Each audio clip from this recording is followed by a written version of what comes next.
बहुत स्वागत है आपका टीवी 100 का विशेष कार्यक्रम देख रहे हैं आप और मैं हूं आपके साथ रजा, आपका स्वागत करता हूं। आइए खबरों की शुरुआत करेंगे खास बुलेटिन में। दिल्ली के राजेंद्र नगर में राव आईएएस कोचिंग सेंटर में हुए हादसे में 3 अभ्यर्थियों की मौत का मामला अब पूरी तरह से सियासी रूप ले चुका है। आरोप प्रत्यारोप का दौर जारी है। भारतीय जनता पार्टी आम आदमी पार्टी को टारगेट करती हुई नजर आ रही है। बीजेपी इस घटना की जिम्मेदारी सीधे तौर पर, साफ तौर पर आम आदमी पार्टी को देती हुई नजर आ रही है और दिल्ली सरकार और एमसीडी को ठहरा रही है इसका जिम्मेदार। तो वहीं आप बीजेपी पर साजिश का आरोप लगा रही है। ओल्ड राजेंद्र नगर की घटना पर दिल्ली सरकार में मंत्री और आम आदमी पार्टी नेता आतिशी ने कहा, आज हमने दिल्ली सचिवालय में यूपीएससी के बहुत सारे अभ्यर्थियों से मुलाकात की। उन्होंने हमें यहां बुलाया है और छात्रों से मिलने के लिए कहा है। दिल्ली सरकार जो कानून लाने जा रही है, हम उसके बारे में यूपीएससी अभ्यर्थियों से बात करने आए हैं और हम यहां छात्रों की मांगों के बारे में बात करने आए हैं। लेकिन कई सवाल हैं और इसके ऊपर बात भी करेंगे हम, लेकिन उससे पहले आप देखिए मंत्री आतिशी क्या कुछ कह रही हैं।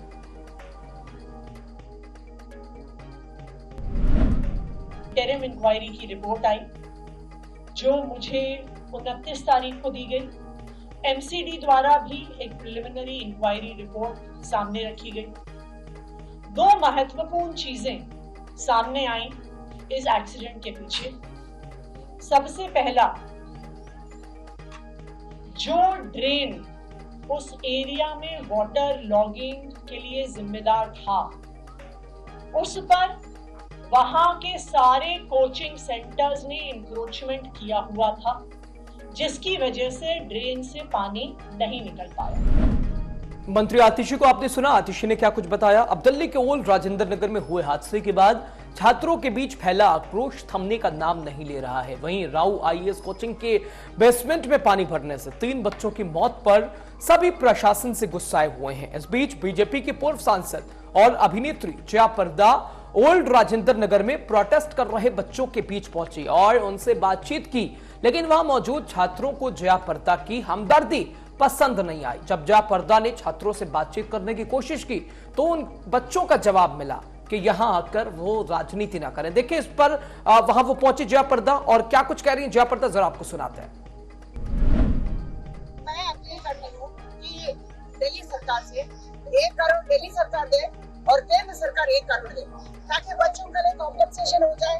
और जो दूसरी बात ये है, सिर्फ 3 बच्चे का और डाटा बता रहे, 3 बच्चे का नहीं है, हमारे उम्मीद से ज्यादा ही है। हम लोगों को पूरे डाटा चाहिए, कितने बच्चे हम लोगों को खो बैठे हैं। जिम्मेदार कौन, अभी भी ये सवाल बना हुआ है, कौन देगा इसका जवाब। सबसे बड़ा सवाल, जिन्हें बनना था आईएएस वो बेसमेंट में मारे गए, कौन है इसका जिम्मेदार, कौन देगा जवाब। शहर शहर कितने कातिल सेंटर, कैसे बेसमेंट में चल रही है अवैध कोचिंग सेंटर। दिल्ली सरकार जागी है अब, सीवर की कमी या सिस्टम की नाकामी, कई सवाल हैं, कौन देगा जवाब, कौन बताएगा और कौन उन मासूमों की जिंदगी के बारे में बताएगा कि कौन किसकी गलती से ये इतना बड़ा हादसा हो गया। अपने घर से सपना लेकर बच्चे आए थे, आईएएस बनेंगे, अपने घर परिवार, अपने गांव, अपने शहर का नाम रोशन करेंगे, देश की सेवा करेंगे, लेकिन उन्हें पता ही नहीं था कि इस तरीके से वो इस दुनिया से चले जाएंगे और न जाने कितने सपनों को अपने जहन में लेकर वो अभ्यर्थी इस दुनिया से रुखसत हो गए। कई सवाल हैं। फरवरी से जून तक 5 बार सौरभ भारद्वाज ने कहा कि मुख्य सचिव को हम लोगों ने नोटिस दिया, लेकिन कोई कार्रवाई नहीं की गई। विस्तार से खबर को देने के लिए हमारे साथ दिल्ली से हमारे सहयोगी अवनीश तिवारी जुड़े। अवनीश से अधिक जानकारी लेते हैं।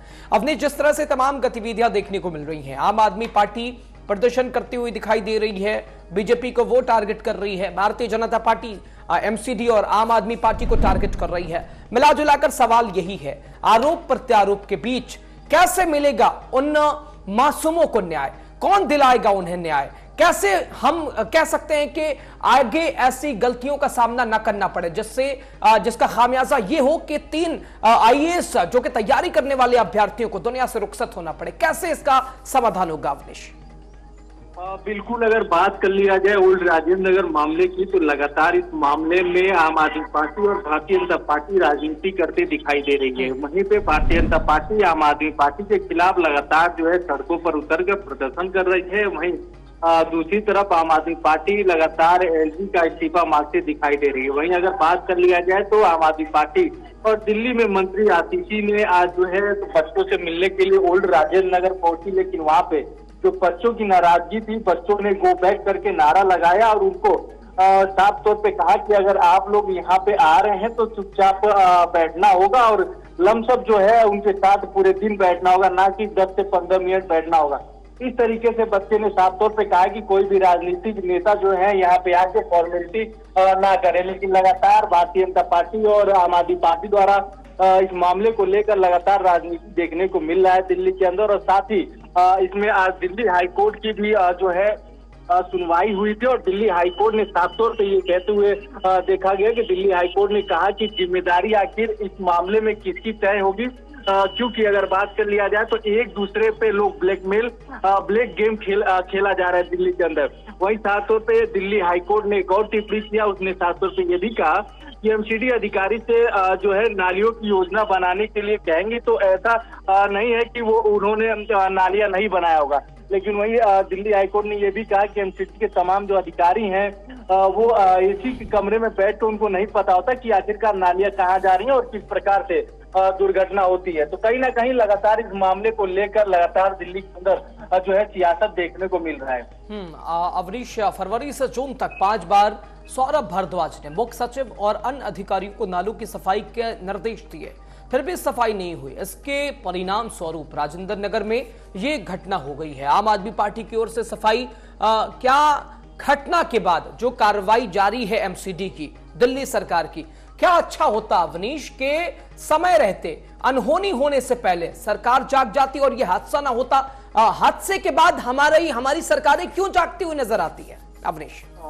बिल्कुल, अगर बात कर लिया जाए जिस तरीके से बेसमेंट में 3 बच्चों का जो है मौत हो गई, कहीं ना कहीं अगर दूसरी तरफ देखा जाए तो दिल्ली के तमाम ऐसे बिल्डिंग है जहाँ पे बेसमेंट अवैध तरीके से यूज किया जा रहा है। जिस बेसमेंट को सिर्फ स्टोर करने के लिए बनाया गया था, एनओसी स्टोर करने के लिए मिलता है, लेकिन वहां पे कहीं ना कहीं कई जगहों पे ऑफिस खोल के चलाया जाता है और कई जगहों पे जो है तमाम तरीके कॉलेज या लाइब्रेरी की बात कर लिया जाए क्लासरूम बना के चलाया जा रहा है। तो कहीं ना कहीं लगातार एमसीडी जो है इस पूरे मामले को दिल्ली के उन तमाम बिल्डिंगों पर जो है जांच कर रही है और तमाम बिल्डिंगों को जो है सील करते भी दिखाई दे रही है। लेकिन वहीं अगर दूसरी तरफ बात कर लिया जाए तो ये सारा हादसा जो है बारिश के पानी की वजह से बेसमेंट में हुआ। लेकिन कहीं ना कहीं अगर नालियों की बात कर लिया जाए तो अभी भी उन दिल्ली के तमाम क्षेत्रों में जो है नालियां अभी पूरी तरीके से साफ नहीं हो पाई और सड़कों पे आज भी जो है पानी लगता दिखाई दे रहा है। तो कहीं ना कहीं अभी एमसीडी जो है उन तमाम क्षेत्रों में अभी तक नहीं पहुंच पाई। तो कहीं ना कहीं इस पे तमाम सवाल खड़े होते हैं। और दूसरी तरफ देखा जाए तो एमसीडी के साथ जो कर्मचारियों को सस्पेंड किया गया, वहां पे साफ दिल्ली हाईकोर्ट ने ये कहा कि आखिरकार अधिकारियों को क्यों नहीं इस मामले में सस्पेंड किया गया, क्यों अधिकारी जांच नहीं करते धरातल के जाके। तो कहीं ना कहीं देखने वाली बात होगी कि लगातार इस मामले पे दिल्ली हाईकोर्ट ने भी टिप्पणी किया और भारतीय जनता पार्टी भी लगातार आवाज उठा रही है। वहीं आम आदमी पार्टी जो है एलजी को साफ तौर पर आरोप लगाते हुए कह रही है कि एलजी दिल्ली के जो है इस्तीफा दे दे। तो कहीं ना कहीं देखने वाली बात होगी कि आखिरकार दिल्ली के उन 3 बच्चों को आखिरकार इंसाफ कब तक मिलता है। ना ठीक है अवनीश, अच्छी बात बताई आपने। एक चीज और आपसे समझना चाहेंगे कि आम आदमी पार्टी कह रही है 15 साल एमसीडी में बीजेपी रही है और बीजेपी कह रही है कि ये जो घटना हुई है इसका साफ तौर पर जिम्मेदार आम आदमी पार्टी है। लेकिन सबसे बड़ा सवालिया निशान यही है कि आरोप प्रत्यारोप से कैसे उन मासूमों को न्याय मिलेगा। सबसे बड़ा यही सवाल है।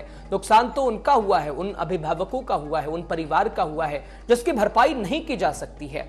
लेकिन आरोप प्रत्यारोप, इसमें राजनीति और हमारे यहाँ ऐसा माहौल बन गया है कि विषय कोई सा भी हो, संवेदनशील विषय हो, विषय कोई सा भी हो, लेकिन राजनीति बिल्कुल आम हो गई है। तो क्या ये विषय अवनीश राजनीति का था, और अगर नहीं था तो इस पर क्यों राजनीति हो रही है अवनीश? बिल्कुल, अगर बात कर लिया जाए तो दिल्ली के अंदर जो ये हादसा हुआ उसके बाद से दोनों पार्टियां जो है वो ब्लेम गेम जो है खेलना चालू कर दी हैं। क्योंकि अगर बात कर लिया जाए तो एक दूसरी पार्टियां, आम आदमी पार्टी या भारतीय जनता पार्टी एक दूसरे पर आरोप लगाती हुई नजर आ रही हुई। भारतीय जनता पार्टी ये भी कहती नजर आ रही है कि अरविंद केजरीवाल जो है इस्तीफा दें। लेकिन दूसरी तरफ जो है एलजी आवास के बाहर आम आदमी पार्टी के तमाम जो कार्यकर्ता है वो एलजी का इस्तीफा मांगते दिखाई दे रहे हैं। अगर ये सारा मामला अगर समझा जाए तो दिल्ली के अंदर 2025 के आसपास जो है विधानसभा चुनाव होने जा रहे हैं और लगातार विधानसभा चुनाव को लेकर जो है दिल्ली के अंदर तैयारियां जो है जोरों शोरों पे दिखाई दे रही है। तमाम पार्टियां जो है अपना दम भरती दिखाई दे रही है। तो जाहिर सी बात है ऐसी छोटे ऐसे मामलों को लेकर लगातार राजनीति जो है दिल्ली के अंदर देखा भी जा सकता है। लेकिन अब देखने वाली बात ये होगी कि आखिरकार उन 3 बच्चों को इंसाफ कब तक मिलता है, क्योंकि जिस तरीके से संस्थान के जो कोचिंग संस्थान था उसके 3 लोग गिरफ्तार हुए और उनको 14 दिन के रिमांड में भेजा गया। तो कहीं ना कहीं इस पूरे मामले में अभी तक कोई ऐसा नहीं है जो विभाग है जो अपने ऊपर जिम्मेदारी ले रहा है कि आखिरकार जिम्मेदारी किसकी बनती है, क्या एमसीडी की गलती वहाँ पे है या फिर और किसी की वहाँ पे गलती। अभी तक कोई भी ऐसा मामला सामने दिखाई नहीं दे रहा। वहीं लगातार सफलता किसके माने है अवनीश इसकी? क्या दिल्ली सरकार ने दावे तो किए हैं और एमसीडी मेयर शैली ओबराय का कहना था मॉनसून आ रहा है एंजॉय करिए, तो ठीक है एंजॉय तो लोग करेंगे ही, लेकिन तैयारियां जो दावे किए गए, जो धरातल चूंकि सीवर की सफाई की बात की गई, इसके अलावा मॉनसून से पहले जो दावे किए गए दिल्ली सरकार की ओर से एमसीडी की ओर से, वो धरातल पर दिखाई नहीं दिया और जिससे ये बड़ा हादसा जो कि एक उदाहरण है। तो आखिर एमसीडी की नींद अनहोनी के बाद क्यों खुली? अगर वो जांच करते, वो अगर सही ढंग से काम करते और तमाम व्यवस्थाओं की बात करें उसका इंतजाम करते, बेसमेंट में मारे गए मासूम बच्चों के जाने नहीं जाती अगर वो पहले समय रहते, अगर वो तमाम तैयारी करते, तो किसकी इसमें विफलता मानी जाए अवनीश? बिल्कुल, अगर एमसीडी की गलती की बात कर लिया जाए तो लगातार इससे पहले दिल्ली के अंदर जो है पानी की किल्लत दिखाई दे रही थी, लेकिन उसके बाद मानसून आने के बाद से दिल्ली के अंदर लगातार पानी भरने की जो है समस्या उत्पन्न हुई। वहीं एमसीडी द्वारा लगातार जो है तमाम लोग दिल्ली के हैं जो नागरिक हैं वो कंप्लेन करते भी दिखाई दे रहे हैं, लेकिन अभी तक जो है एमसीडी द्वारा कोई भी नालियों की सफाई नहीं किया गया। अभी पिछले दिनों जिस तरीके से 3 बच्चों के हादसे में मौत हो गया, बेसमेंट में पानी घुसने से मौत हो गया, तो कहीं ना कहीं एमसीडी अगर समय पे तमाम नालियों की सफाई कर देती तो सड़कों पे पानी नहीं लगता और नालियों द्वारा जो पानी है वो अपने स्थान तक पहुंच जाता। लेकिन वहीं अगर दूसरी तरफ देखा जाए तो आज भी दिल्ली के अंदर तमाम जगहों पे बारिश हुई है जहाँ पे लगातार हर सड़कों पे जो है पानी भरते दिखाई दे रहा है। तो कहीं ना कहीं अभी तक भी जो है एमसीडी अभी जगी नहीं हुई है और उन क्षेत्रों में जो है अभी जो है एमसीडी द्वारा सफाई किया जा रहा है, लेकिन दिल्ली के और तमाम क्षेत्रों में जो है अभी एमसीडी द्वारा किसी प्रकार से नालियों की और जो तमाम जो सड़कें हैं उसकी सफाई अभी तक नहीं किया जा रहा। तो कहीं ना कहीं देखने वाली बात होगी। लगातार दिल्ली के शिक्षा मंत्री की बात कर लिया जाए तो वो उनका साफ तौर पे कहना है कि पूरी तरीके से बच्चों को जो है न्याय दिलाया जाएगा। वहीं एमसीडी के चेयरमैन की बात कर लिया जाए तो उनका साफ तौर पे कहना है कि जो भी इसमें दोषी है उसको उस पर कार्रवाई की जाएगी। तो कहीं ना कहीं देखने वाली बात होगी कि आखिरकार कार्रवाई ही की जाती है या फिर दिल्ली के जो 3 मासूम बच्चे थे उनको भी इंसाफ मिलेगा आने वाले वक्त में। एक चीज और समझना चाहेंगे अवनीश, कोचिंग सेंटर हादसे का अगर जिम्मेदारी के विशेष तौर पर बात करें, ये किसकी जिम्मेदारी होती है तमाम व्यवस्थाओं के करने? चुके आम आदमी पार्टी जिस तरह से वो कह रही है कि बीजेपी की ही गलती है, चूंकि वो पुराने समय को भी याद कर रहे हैं, लेकिन वर्तमान स्थिति को छोड़कर पुराने समय के याद पुरानों पे दोष देना, तो ये कहां तक सही माना जा रहा है अवनीश? बिल्कुल, अगर दिल्ली की बात कर लिया जाए तो दिल्ली के अंदर जो है तमाम क्षेत्रों में बेसमेंट बनाने के लिए सुप्रीम कोर्ट ने बैन लगा दिया था। उसके बाद से एमसीडी जो है इस पूरे मामले को देखती है दिल्ली के अंदर। वहीं जो भी बेसमेंट है उसकी एनओसी अगर पास होती है तो एमसीडी द्वारा ही पास होती है। तमाम बिल्डिंगों की अगर आप बिल्डिंग बनाने की कोशिश करेंगे दिल्ली के अंदर तो सारे मैप जो है एमसीडी द्वारा ही पास किया जाता है। और तमाम अगर सड़कों की बात कर लिया जाए, नालों की बात कर लिया जाए, जो दिल्ली के तमाम नाले हैं वो एमसीडी द्वारा ही सफाई किया जाता है। लेकिन कहीं ना कहीं इस पूरे मामले में जो है एमसीडी द्वारा ये कहा जा रहा है या आम आदमी पार्टी के तमाम मंत्रियों द्वारा ये कहा जा रहा है कि इससे पहले एमसीडी उनके पास नहीं था। लगभग 1 से 1.5 साल पहले एमसीडी भारतीय जनता पार्टी के पास था तो वो सफाई नहीं कराया दिल्ली के अंदर। लेकिन अब जो है अगर बात कर लिया जाए पिछले 1-1.5 सालों से जो है जो एमसीडी है वो आम आदमी पार्टी के हाथ में। तो कहीं ना कहीं अभी तक इस पूरे मामले में ना तो कोई ऐसा कहता दिखाई दे रहा है कि इस मामले में आखिरकार किसकी गलती है, क्या एमसीडी की गलती या फिर दिल्ली सरकार की गलती। अभी तक कोई भी इसमें जो है अपना नाम लेते नजर नहीं आ रहा है।